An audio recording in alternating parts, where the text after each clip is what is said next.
saliendo de las aguas, una cosa estremecedora, bellísima esa Venus. No, al capitalismo hay que empezarlo sustituyendo, porque como se caiga y no estemos preparados, mejor que siga. Esa visión catastrofista de que al fin de los tiempos se va a cumplir la parusía materialista o atea, eso no es cierto.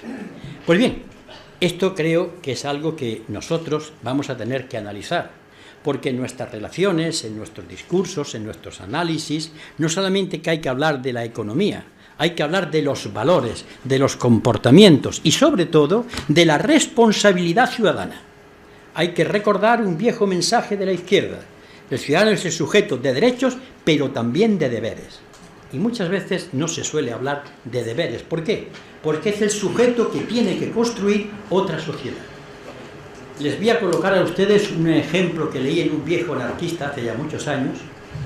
Es un diálogo supuesto en donde un obrero, de aquellos cultivados, consciente, que iba a los ateneos libertarios, leía, le decía al burgués: mire usted, nosotros queremos una sociedad en la que usted no exista como propietario, pero en la que usted sea feliz como ciudadano. Muy importante, porque estaba hablando de situar una sociedad distinta, estaba haciendo de la lucha política con el enemigo, construyendo un mensaje alternativo. Eso tiene un corolario que ustedes han conocido: odia al delito pero compadece al delincuente. Una máxima extremadamente brillante que tiene un alcance profundísimo. Pues bien, estas dos reflexiones me gustaría que se compartiesen o que se pensase en ellas a expensas de que ultime la primera parte. Es, si estamos decididos a reiniciar una guerra, aquí la lección la tenemos que haber aprendido. Los partidos políticos tal como están no sirven absolutamente para nada. No estoy en contra de los partidos políticos, yo milito uno de ellos, el Partido Comunista de España.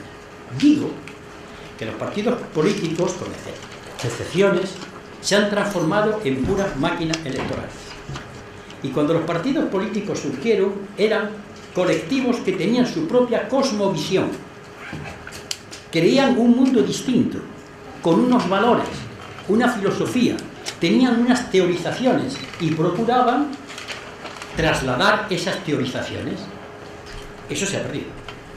Es la reproducción de la máquina en los momentos electorales, la lucha puramente política por el escaño y pare más de contar.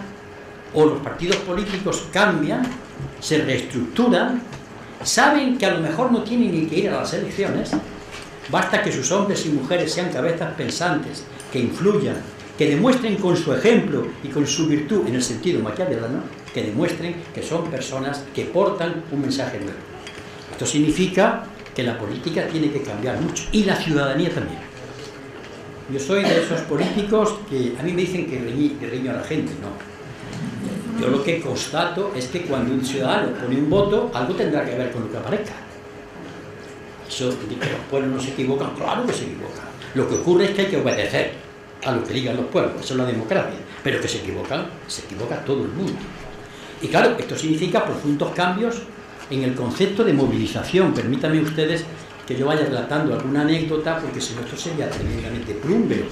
A mí, que me perdonen mis compañeros, cuando veo las manifestaciones con tamborazos y demás, se me cae el alma a los pies. Yo quiero ver una manifestación de gente silenciosa, con pancartas, seria. No puede ser una cosa festiva, porque el drama que ahí se está explicitando no merece que sea una especie de juerga. Voy a ser cuidadosos con el lenguaje, me paro en juerga. El concepto de movilización no es salir a la gente a la calle. La gente sale a la calle cuando previamente ha tenido conciencia, sabe el problema y sabe en el momento que es protagonista del cambio. La movilización no sale en la calle. La movilización comienza por aquello que leí una vez en una iglesia del barrio de Naranjo de Córdoba: levántate y piensa. No he visto un mensaje más revolucionario en mi vida. Eso es algunos de los cambios que hay que introducir en el ámbito de la política. La política concebida además como un ejercicio noble, que implica debate y discusión, pero que además hace referencia a visiones contrapuestas o alternativas. Así que, perdónenme ustedes la ligereza y la superficialidad, pero he lanzado dos ideas que creo que debemos considerar. Ahora bien, estas dos ideas aplicadas al primero de los tres términos que yo voy a utilizar, proceso constituyente, ¿qué quiere decir? Vamos a ver. En los actuales momentos de nuestra situación en nuestro país, hay quien plantea todavía que haya un proceso constituyente desde la propia Constitución. Imposible. Cualquier profesor de Derecho nos dirá que en la Constitución hay una cláusula de intangibilidad implícita, ¿qué palabra?, que viene a decir que la Constitución es metafísicamente imposible tocarla. Cojan ustedes los artículos 167, 168 y siguientes y prueben a aplicar que la Constitución se cambie. No se puede. Es prácticamente imposible. Por tanto, dejémonos de soñar quimeras, no utopías, que son dos cosas distintas. Por tanto, cambiar la Constitución a través de un proceso constituyente que emane de la propia Constitución, vamos a dejarlo. Esto significa que el proceso constituyente deviene en ruptura. Y no quiero que nadie se asuste, la ruptura no tiene por qué ser traumática. La ruptura se produce, ha habido momentos en la historia de España en que se ha producido una ruptura no traumática. Cuando el día 14 de abril de 1931 se abren las urnas y se conocen los resultados, nos encontramos con que los monárquicos habían tenido más concejales que los republicanos, pero los republicanos ganaron en Madrid, en Barcelona, en Sevilla, y Alfonso XIII se tuvo. Hubo un cambio, no hubo sangre. Es más, se encargaron los propios republicanos de garantizar la intangibilidad de la persona del rey. En consecuencia, hablar de proceso constituyente hay que asumir desde la política que eso conduce a la ruptura. Si queremos un proceso constituyente en el sentido que estoy planteando. Si queremos un apaño, una reforma constitucional de mayor o menor calado, eso es otra cuestión. Por tanto, el proceso constituyente está indisolublemente ligado a la ruptura. Claro, un proceso constituyente que además tiene una cosa muy curiosa. Los sujetos, y después hablaré de los sujetos, se van concienciando también ellos, se constituyen a la vez que constituyen. Quiero decir que en el proceso constituyente va aumentando el número de sujetos constituyentes y de su nivel de concienciación. Es una relación dialéctica. No pasa como pasó en Francia, en el que hay un documento famosísimo que se estudia en historia de Sieyès, que cuando pregunta ¿qué es el tercer estado? ¿Qué es que se le quiere aceptar? Lo es todo. Cuando los diputados de la Revolución Francesa no son recibidos, se meten en una sala llamada le jeu de paume, el juego de la pelota, y dicen allí, nos constituimos como Asamblea Nacional Francesa. Esa es la ruptura. Ni un tiro, ni una gota de sangre. Pero nos constituimos, estaba muy claro quiénes eran. Eran los diputados concretos emanados de la voluntad popular mediante un mecanismo de cahier muy distinto al puramente electoral. Aquí ese sujeto constituyente todavía no está. Está en el fondo, está en vacío, hay que construirlo. Pero no hay que construirlo en el laboratorio, se construye el mismo, a través del proceso. Por tanto, un proceso constituyente que significa la búsqueda de algo alternativo, pero según determinados parámetros. No podemos hacer un viaje a ninguna parte, hay que llevar un mapa, una hoja de ruta. El mío, en esta mañana, es muy sencillo. Yo sé lo que no quiero. A veces no es tan evidente lo que yo no quiero, pero sí sé lo que quiero. Y lo que quiero es perfectamente explicable. Ya me diría yo, con un canto en los dientes, militante del Partido Comunista de España, si mañana en mi país se cumpliesen los 30 artículos de la solemne Declaración de Derechos Humanos de las Naciones Unidas. Y me daría con otro canto en los dientes si se desarrollasen los contenidos de la Carta de la Tierra, que habla de los derechos del planeta Tierra. Interesantísimo, porque no estamos hablando de unos derechos inherentes a ninguna dignidad, que por otra parte es una ficción, no voy a entrar ahí, sino estamos hablando simplemente de los derechos de un planeta para que nosotros podamos existir como raza humana.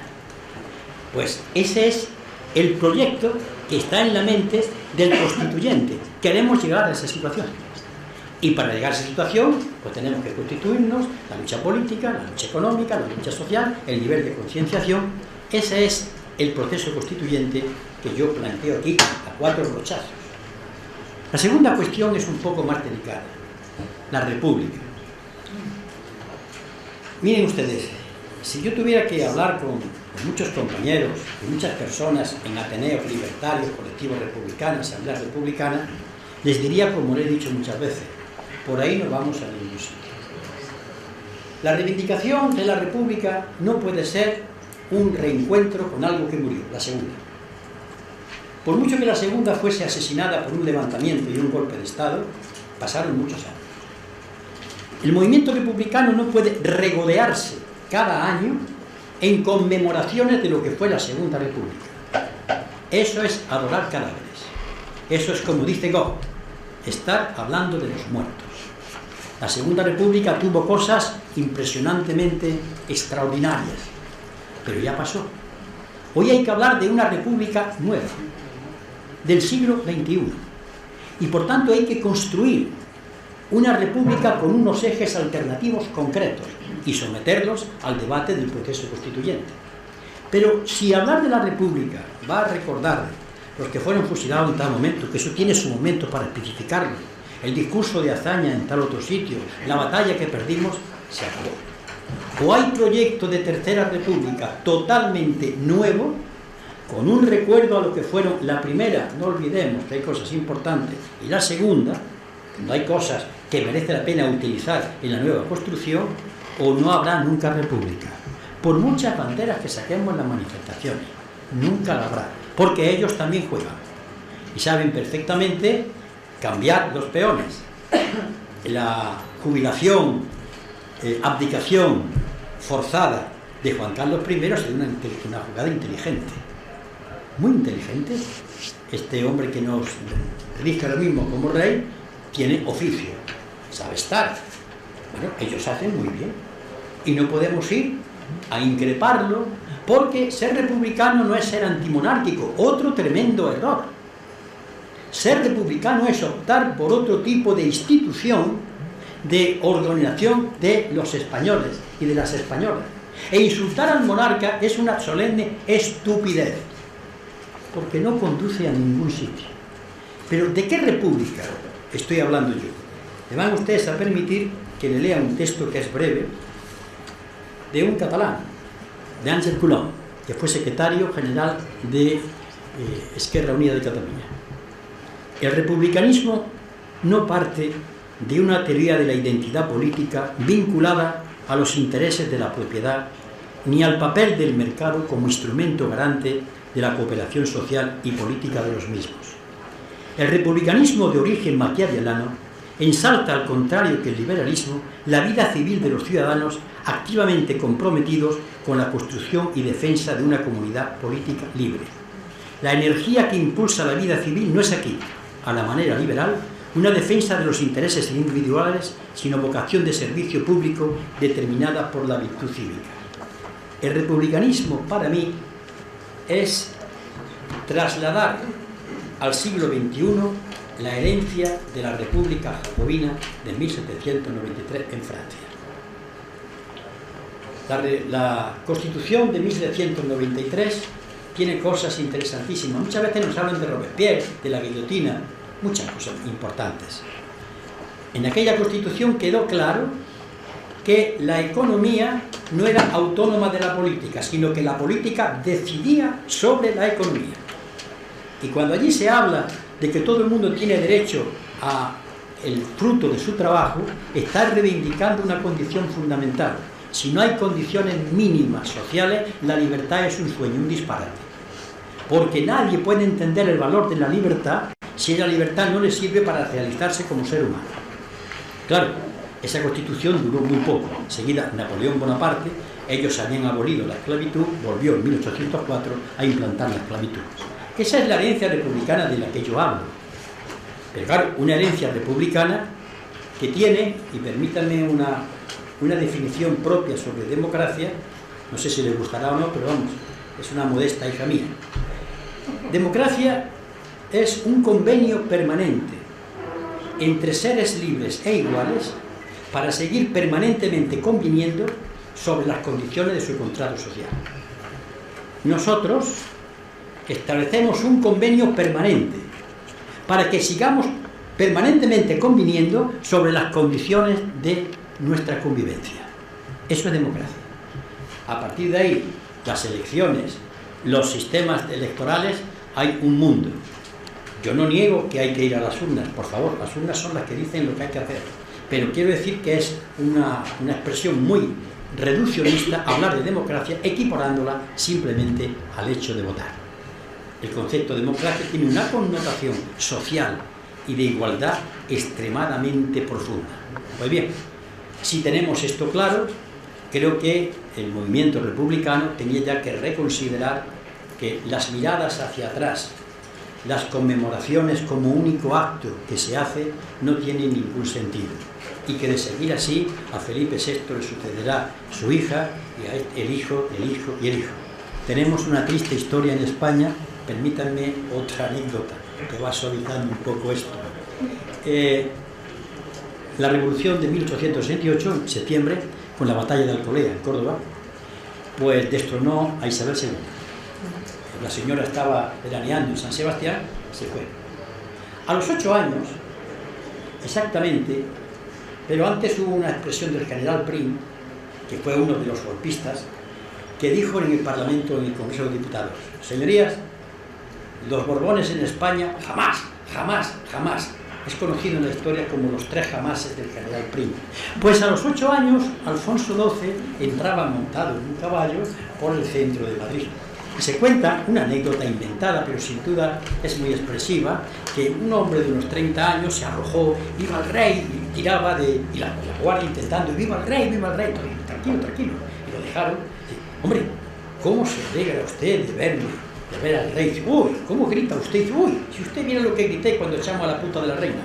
Es decir, esta anécdota viene muy bien en el sentido de que cuando parece que esto es definitivo, aquí no hay definitivo nada. Pero esto implica también que el movimiento republicano debe ya estar preparando el gran debate. Yo le llamo los estados generales de la República. Y le digo a ustedes que hay propuestas republicanas. Alberto ha hecho una, la tiene escrita, yo también, publicada. Serán malísimas, pero las únicas que hay. Y en torno a 7 ejes muy claros: los derechos humanos, la democracia, el tema de la paz, cogiendo lo de la Segunda República, la política proyectada a Iberoamérica. Tenemos que girar la diplomacia, estar en Europa, pero mirando hacia allá, porque hay unas expectativas tremendas. Y tenemos que darnos cuenta, además, en todo este debate, de algo que rehuimos como de la peste. Queramos o no queramos, si hablamos de gobernar en nuestro país y simplemente estamos todo el día viendo lo que está pasando en Grecia, simplemente, no vale que en política ignoremos que aquí habrá algún día que afrontar el hecho de 3 conceptos: Unión Europea, euro y deuda. Yo no digo que nos salgamos del euro, yo soy el primer firmante de un manifiesto, salgamos del euro. No lo digo ahora, digo que sepamos que eso está ahí y que detrás de eso viene el ITTP, el Tratado Transatlántico. Cuidado. Y hablar, por tanto, del futuro de nuestro país, obviando esos círculos de hierro que están ahí, es suicida y significa derrota asegurada. Y bien, el elemento constituyente. El elemento constituyente ha sido tratado por todas las fuerzas políticas, evidentemente, pero yo voy a hablar ahora, yo soy de Izquierda Unida, del Partido Comunista de España, voy a hablar ahora como Frente Cívico. Y les voy a contar la reunión que tuve ayer, aquí. Invitamos a muchos colectivos, porque viene bien a esto. Le dijimos, vamos a ver, podríamos entre todos elaborar, no ahora en este momento, sino a lo largo de los meses, si están ustedes de acuerdo, elaborar 10 puntos, muy sencillitos, que constituyesen el programa oficial de mínimo común denominador de todos nosotros.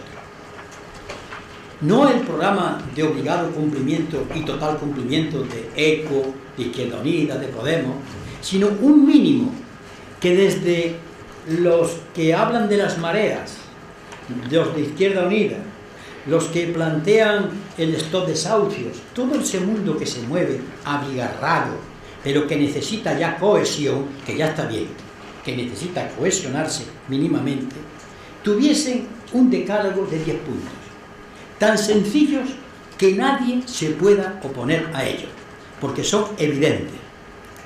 ¿Cuáles son los puntos? 1. Mañana pensión mínima 1.000 euros. Aquí viene este disparate. En mi tierra, yo no sé por aquí, se han sacado a los ancianos de los asilos, se los ha traído a la casa para que los 500 y pico euros pueda comer la familia. Esta medida, que no hay nadie que se pueda alegar, tiene un problema, hay que cuantificarla. Yo creo en los programas cuando se cuantifica, pero al cuantificar el problema ya estamos enfrentando a la gente que va a decir que sí ante un hecho concreto, la reforma fiscal. ¿Qué buscamos con estos 10 puntos tan sencillos? Por ejemplo, salario mínimo. No se puede echar a un ciudadano a la calle si no tiene casa. Así de sencillos. Incluso los compañeros de ECO esta mañana me han planteado algún que otro punto tan sencillo sobre el recibo de la luz que no hay nadie que pueda oponerse, pero llevan detrás toda una carga de transformación. Esto significa una cultura de la izquierda que tenemos que erradicar. Somos altisonantes, grandilocuentes. Nos gusta posar ante el cuadro de la historia y pensamos que las revoluciones empezaron y terminaron cuando se tomó el Palacio de Invierno. No, la revolución empezó al día siguiente, cuando hubo que darle de comer a los rusos. Y hubo que entrar con la realidad, con las negaciones, con las traiciones, con los problemas de gobernar día a día. Por tanto, si queremos aunar la voluntad de la inmensa mayoría de los españoles, porque esto lo asume la mayoría o no tiene solución. ¿A qué llamo mayoría? Utilizo la expresión marxista de mayoría en sí y mayoría para sí. Hoy la mayoría son los que tienen un problema familiar o personal, parados, precarios, chicos que no tienen horizonte ni en el trabajo, ni en los estudios, ni en la profesión, mujeres, jubilados, defraudados por 1001 follones de la banca. Son la inmensa mayoría. Ahora, esa inmensa mayoría es en sí, existe, pero es para sí. ¿Tiene el nivel de conciencia de que es mayoría y puede actuar? No. El proceso constituyente es el encargado de que pase de mayoría en sí a mayoría para sí. Y no puede pasar hablando de los derechos de los países catalanes, ni de la España federal, ni de una construcción europea que está muy interesante porque no les afecta. Ellos tienen problemas urgentes, inmediatos. Y esos son los 10 puntos que se proponen. Ya tengo el primer elemento de unidad. ¿Significa esto que los partidos que concurren a las elecciones tienen que renunciar a sus programas? En absoluto. Pero ustedes se imaginan en la campaña electoral a mi compañero Alberto Garzón, a Pablo Iglesias, a Juancho y a los demás, diciendo coincidimos con mareas, movimientos sociales, coincidimos en estos 10 puntos. Ahora nosotros tenemos más y lo vamos a hacer mejor, me parece muy bien. Pero ya se ha dado la primera identidad de la unidad popular. Es un granito insignificante, pero ya saben ustedes la parábola del grano de mostaza. Un granito insignificante. Estamos construyendo unidad, pero unidad desde un programa que no hay cristiano bien nacido que pueda decirle que no. Y el poder sabe que lleva una carga tremenda. Afrontar después económicamente eso, porque se puede, implica cambios en la fiscalidad, cambios en determinadas leyes, pero no es un programa grandilocuente. Y por eso muchas veces, cuando yo esto lo he planteado, llevo ya años planteándolo, he encontrado resistencia en los grandilocuentes. Aquí no se habla del proletariado, ni yo estoy por hablar del proletariado. Todo el mundo me conoce, yo soy comunista, y yo no hablo de comunismo nunca. ¿Por qué? ¿Por qué no hablamos de otra cosa? Porque el comunismo ya vendrá si viene. Pero lo que interesa es formar esa mayoría, ese sujeto constituyente, esa conciencia colectiva que genera ciudadanos. En fin, he expuesto ante ustedes a galope, pasando por cosas sin delimitar, sin especificar cuál es la esencia del proyecto. Bien. Por tanto, aquí termino, le advertí que me llamase, ya me está diciendo Y si hay tiempo, pues aquí estoy para que ustedes me pregunten lo que quieran. Muchas gracias por haberme soportado.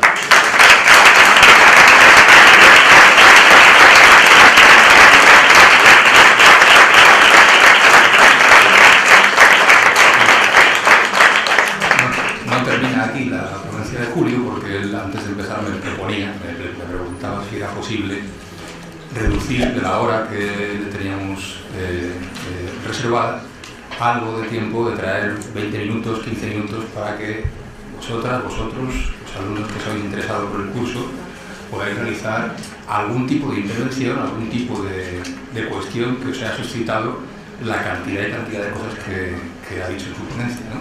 Es decir, una virtud que tiene Julio Anguita es la de ir a la concreción, y entonces, claro, acostumbrados efectivamente a andar un poco en lo vaporoso del discurso, tanta concreción también se como sé que aquí hay muchas cabezas pensantes que han estado escuchando este asunto, es posible que alguien tenga ganas de comentar algo. Si os parece bien, hacemos una dinámica sencilla: 3, 4 comentarios, 2, 3 comentarios, y Julio finaliza la ponencia. ¿Os parece bien? Adelante, ¿quién la hace? Por ahí. Yo creo que se me oye bien, bastante bien. Sí, sí. Bueno, en primer lugar, Julio, como siempre, siempre nos dice muchas cosas muy interesantes, y aunque algunas veces brilla, yo creo que tiene toda la razón del mundo para yo voy a tocar solamente un punto, porque habría montones de cosas, estoy de acuerdo con el líder general, con todo lo que has dicho, pero me iba a centrar en un solo tema, y es el tema de república o monarquía. Es decir, yo creo que con excesiva, bueno, una cosa, alegría, se limita a que parece que república y monarquía solamente es un problema de jefatura del Estado. Yo creo que no, debe ser otra cosa. Porque el tema de la jefatura del Estado, que sea mucho más racional, pensar que no tenga que venir simplemente por una razón de tipo genético, habría que tener en cuenta que previamente a que, aunque sea mucho más racional, que sean elegidos, es decir, el jefe del Estado, y hablando con un aspecto concreto de la monarquía de la República, que creo que no es eso el tema, ni mucho menos no debería ser ese tema, habría que pensar, es decir, o bien lo que cambiamos es también el papel de los partidos políticos y para hacer de verdad una democracia, o si no, vamos, lo digo con toda claridad, es decir, con el sistema de partidos que hemos tenido aquí, pues en lugar de tener a don Felipe VI, tendríamos pues a don José María Aznar, de presidente de la República. Y yo, por mi parte, prefiero a don Felipe VI que a don José María Aznar, ¿no? Sencillamente así. Es decir, bueno, yo simplemente ese comentario. Muchas gracias. Muchas gracias. ¿Alguien más? Intervención así breve para coger un compendio de 4 o 5. Tenemos una y dos. Adelante.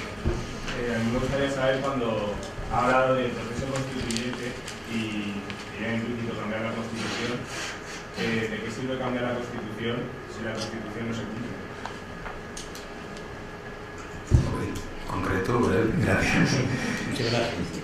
Adelante, tenemos puertas más. Sí, hay un punto en el que tanto Julio como Alberto han coincidido y que no puedo estar más de acuerdo, que es en la necesidad de volver a recuperar por parte de la política el control de la economía. Eso hubo un tiempo en el que fue así, pero ese tiempo acabó con la crisis fiscal del Estado y con lo que sucedió en la segunda mitad de los 70. Quiero decir, este es el mensaje que el neoliberalismo nos da. Si la política controla la economía, lo que va a suceder es lo que ya sucedió a finales de los 70. Y en ese sentido, otro argumento más pedestre, pero también utilizado, es ¿cómo queréis que la política controle la economía si cuando los políticos han estado en las cajas de ahorro han acabado como han acabado? Obviamente, yo no me creo estos mensajes, pero me gustaría que Julio nos diera su opinión de cómo generar un contrarrelato que haga posible combatir estas patadas. Gracias. Bien, habiendo brecha para la polémica, tenemos poco rato para poderla contestar. Una última pregunta y vamos a ello. Sí, la semana pasada estuve en la Asociación de Geógrafos Españoles, un curso que dieron en la Universidad de Getafe. Entonces, un miembro del comité pedagógico, que había hecho un análisis exhaustivo de todas las legislaciones desde la ley Villar-Palasí en los 70 hasta hoy, y comparando entre sí los objetivos, criterios de evaluación y todo esto, sacaba una deducción. La LOMCE desprotege totalmente el espíritu crítico de los alumnos, es decir, va hacia la formación o formalización de un producto, de un futuro ciudadano absolutamente acrítico, lineal y digno o no, bueno, pues heredero del fordismo o tal, ¿no? Y decir, hacia un sistema educativo, y eso llevado al resto de las áreas que los hemos estudiado, que se proponen en la LOMCE, en las materias, pues pasa tanto de lo mismo.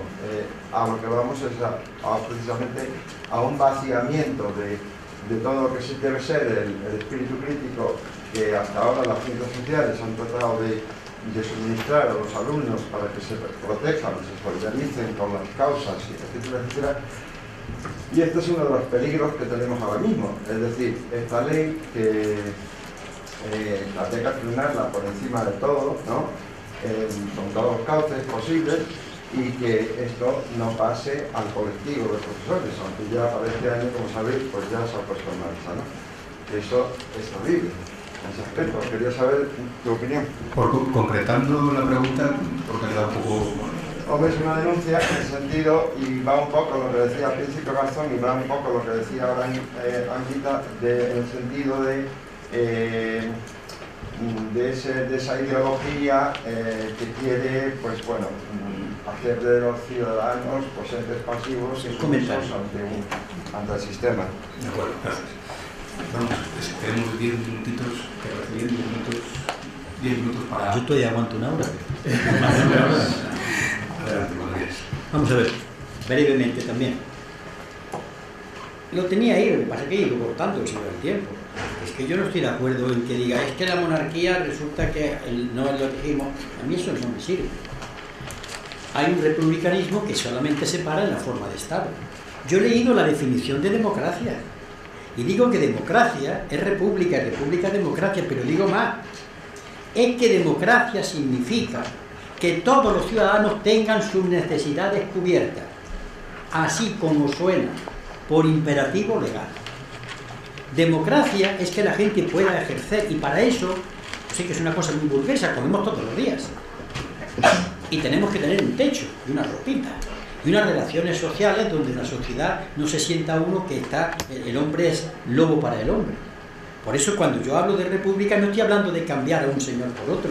Eso a mí no me sirve absolutamente para nada, porque a veces hay presidentes de república en otros sitios que son unos indeseables. Estoy planteando otra visión del Estado y de la sociedad, y eso se llama república, y me acojo al origen republicano de Maquiavelo y al origen de la Revolución Francesa, para sacar de ahí el extracto de los contenidos republicanos.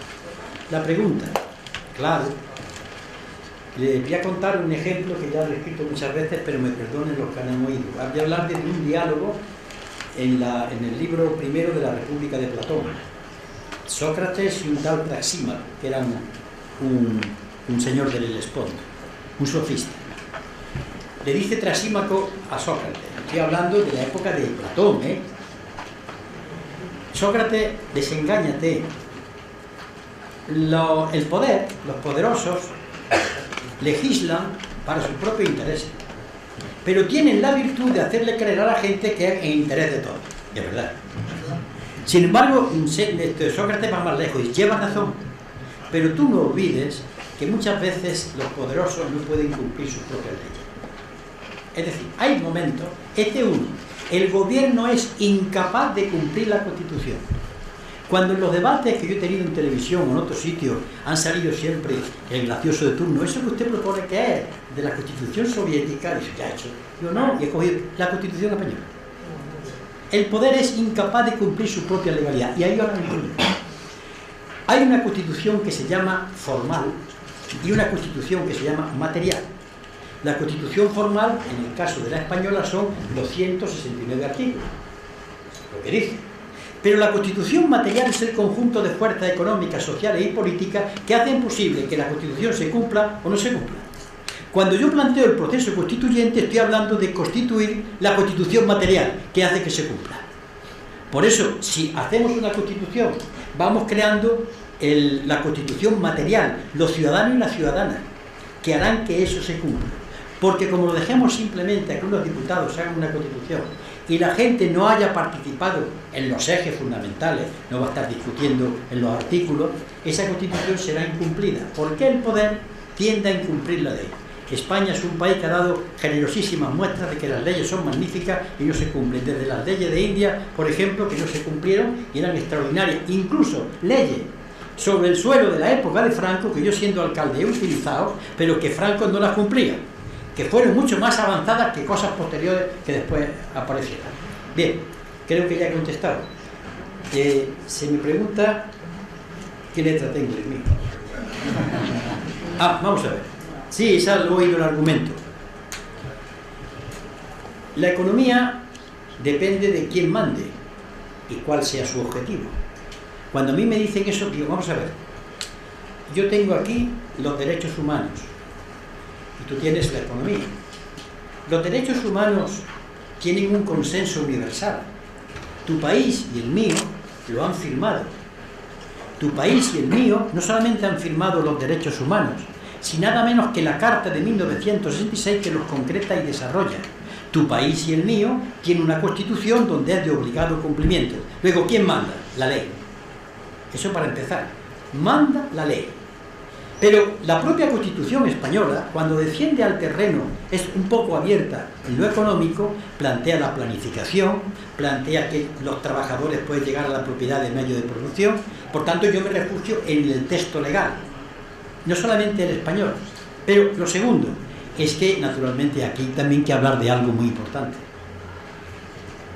Tanto fuerzas políticas como sindicales como ciudadanos deben aprender que vivir de la teta del Estado es un privilegio que no se puede admitir. Cuando yo hablo de construir la alternativa, estoy planteando los valores de defensa de lo público. Y yo he sido testigo, porque he sido alcalde y por tanto patrón, de que muchas veces he tenido reivindicaciones infumables. Y significa, por tanto, una ciudadanía que es consciente de que el dinero público es el más sagrado de los dineros. Pero si aún así se entrase en criterios de déficit, porque hay que atender necesidades, se va al déficit. El criterio del dogma de fe, de que el déficit es intocable, es un dogma de fe.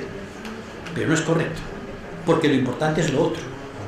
En consecuencia, es cuestión de prelaciones y, sobre todo, decirle a la ciudadanía que no vale la petición en absoluto de todo. Y decirle, por ejemplo, al sindicato, un debate que yo no he conseguido que tengamos con el sindicato, el debate sobre los 3 salarios. Lo explico brevemente porque esto va a lo suyo. El salario es el directo, el primero, el mano. El indirecto, la sanidad, la educación, y el diferido, la pensión. En una sociedad de futuro, cuando yo le pueda asegurar que tú tienes salud buena y educación, vamos a hablar de salario directo. A lo mejor no es tanto. A lo mejor no es tanto. Pero tiene resueltos los problemas fundamentales. Y por tanto la cultura puede ser de otro tipo. Claro, estoy hablando de otra sociedad. Pero yo es que no puedo hablar de construir otra distinta con los elementos de esta. Y hablo de tiempo, digo proceso constituyente, porque hablo de la concienciación. Esa es la respuesta. Yo no me creo en el dogma del déficit ni el dogma, por una razón, permíteme que se lo diga también. Cuando dicen no se puede pasar del 3% del déficit, lo hemos superado, porque lo dice Maastricht. Sí, pero Maastricht también dijo que no se podía pasar del 60% de la deuda pública, ya estamos en el 100%. ¿Qué ocurre? Que como la deuda pública la compra la banca, resulta que no podemos ir contra los intereses de la banca. Desde ejemplos concretos se desmonta todo eso que dice. Y me gustaría tener más tiempo, porque de esto yo he dado ya varias conferencias sobre este tema, precisamente sobre el argumento que usted dice que maneja, que es verdad, lo maneja. Y lo último, sobre lo otro, yo no le puedo decir nada más que una cosa. Yo soy profesor y he querido siempre que en la escuela, y cuando digo escuela, hablo desde la primaria a la universidad, se han degradado muchísimo. No solamente es la LONCE o la actividad política, las televisiones, la cultura, la propia universidad. Cuando en la universidad por no hablar del instituto o la escuela primaria.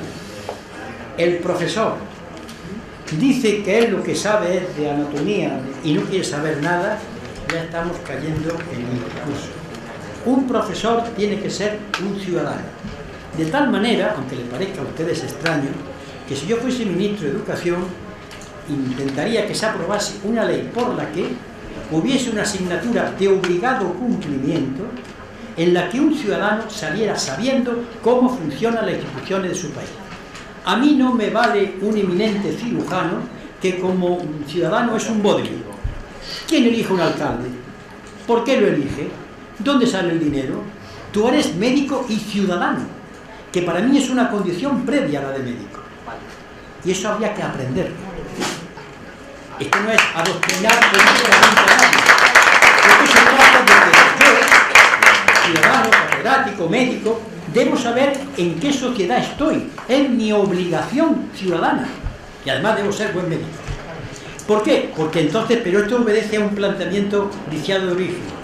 Ustedes se han dado cuenta, incluso se incurren muchos políticos en ello. No, el arte y la política, el deporte y la política, la economía y la política, el ejército y la política, la cultura y la política, la política, las elecciones.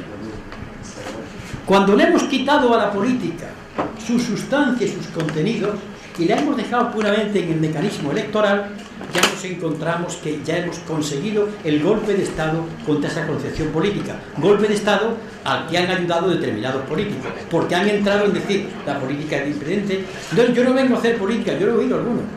Vengo a dar una charla a hacer política. Bueno, yo estoy haciendo política aquí, entre ustedes.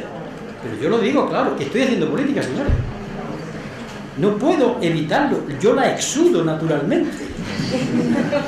Pero, ¿por qué tendemos a ocultar eso? Porque estamos viviendo siempre de una ficción, de un malentendido, de un pacto de rufianes, que saben que se están engañando, pero mantienen el engaño. Bueno, no puedo seguir más.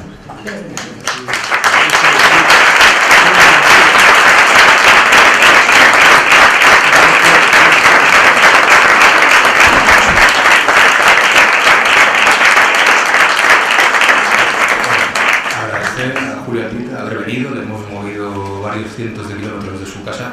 Igual que otro puente. Hace mucho frío allí. Hemos refrescado, eso sí, en un día por lo menos. Agradecer también que recogiera adelante cuando hablamos por teléfono de darle ese cariz ciudadano muy tuyo, ¿no? El de recuperar la política para nosotros y para todos, porque somos lo que somos, ¿no? Agradecer también eso. Y es verdad, Julio aquí tampoco va a poderse quedar por la tarde, tiene que viajar de nuevo a su casa, de tal forma que esto que hemos hecho ha sido un intento, efectivamente, que esa parte de interlocución que tendremos por la tarde, él no podrá estar, la hayamos tenido. Creo que más o menos lo hemos solventado con cierta relación. Sin más, dejamos 5 minutos, después Juan Carlos Monedero se sentará aquí para echar su ponencia. Gracias.